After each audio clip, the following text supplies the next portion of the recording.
You spend too much time on technology, they said. It'll be fun. You should go camping. It'll be fun. Well, here we are, pitching tents at 10 o'clock at 40 to 41 degrees Fahrenheit, which is 5 degrees Celsius. Donnie interrupted screams, knocking his knees together, and folded his finger under his arms. I'm cold. I forgot to eat lunch, so I'm hungry as well. Marcus' stomach growled. As a shiver ran up to his spine, Mia saw Marcus hug his stomach. Guys, I think we should get them sandwiches made. Braylon raised an arm and saluted. He ran past Marcus and handed him a mallet. Braylon and James' tent was up. Now they all had to do is set Mia's and Marcus' tent. Marcus sighed and started putting up the tent. It wasn't too hard, except for the fact he drove the stakes through the wrong holes. Marcus groaned and drew out the stakes to be pounded through the correct holes. Loop. The next step was feeding the fiberglass pole through the sleeve. He raised it up till both ends of the pole were in place. Then the second pole. Oh, you had to put both poles in while it's flat, of course.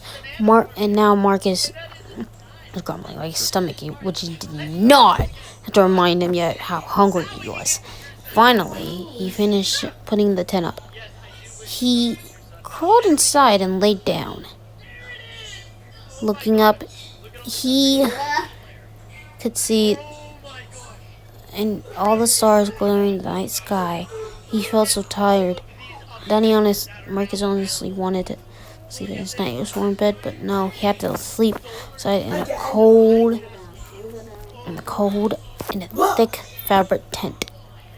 And a stomach that was screaming for food. Marcus groaned. Marcus, the sandwiches are done. Marcus sat up and crawled out of the tent, making him zip it tight. The last thing is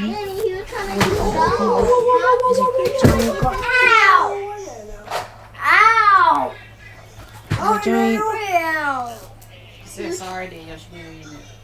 giant garden spider in his sleeping bag.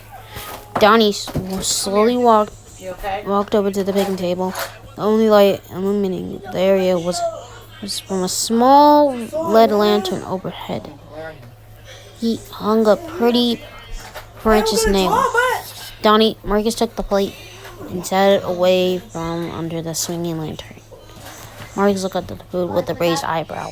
Between two slices of bread was a funny little sandwich with turkey and avocado. It was okay, to say the least.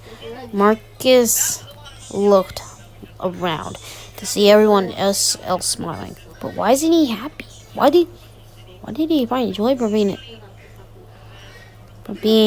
in the outdoors? Why was he excited to sleep in a tent like everyone else? Why couldn't he be happy?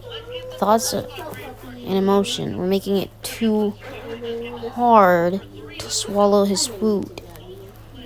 He quickly finished through before anyone could notice. I'm heading to the restrooms. Okay, do you know where they are? Do you need help finding them? No, James. I know where they are. Thank you. He grabbed a blue bar of soap in its blue plastic travel container and rushed out to the nearest restroom. They weren't that far away, but in the dark, with the wild dogs barking in the distance, it suddenly felt much farther than it actually was. He rushed over to the men's side at the back of the restrooms and opened the door quickly, slipping inside. The light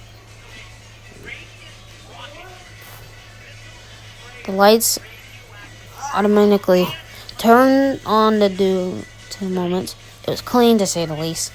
The door slammed behind him, making him jump slightly. He rubbed his hand together, earring on the cold. He went into the stall and locked it shut. He crawled into the corner of the stall and crawled into a ball, wrapping his arms around himself. I don't want to be here, Marcus whispered to himself. A whimper escaped his throat. I don't want to be here. A whimper soon into quiet sobs.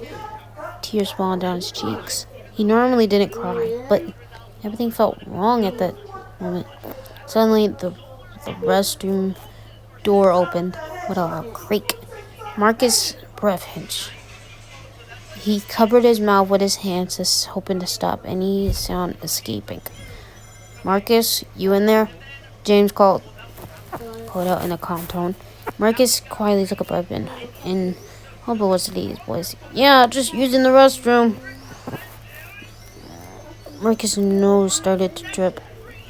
Out of habit, he sniffled. This raised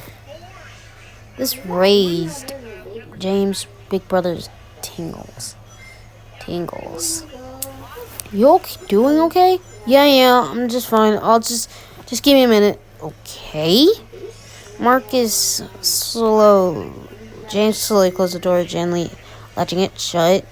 Marcus took a deep breath, rubbed his knees with his cold hands. He wiped the tears with his coat sleeves and washed his hands. Slowly, he exited the restroom. James was there, waiting for him. Marcus shifted his eyes to the ground. I'm fine, Marcus comforted.